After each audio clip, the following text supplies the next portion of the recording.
Hey everybody, welcome to the Wolfe Pit. Today I'm going to turn a couple cup of noodles into a nice dinner for two in under 10 minutes. So let's get started. I have 2 cups of water in a wok over high heat, and I'm going to add 4 cups of noodles.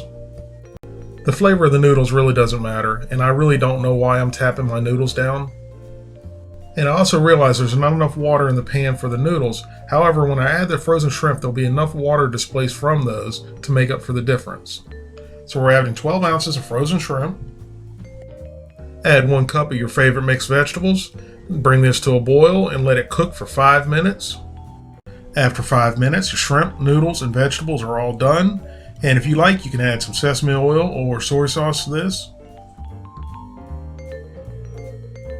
And there you have it. Shrimp, vegetables, and ramen noodles. Dinner for two in under 10 minutes and under $10. Thank you guys very much for watching. I hope you give this a try, and we'll see you next time.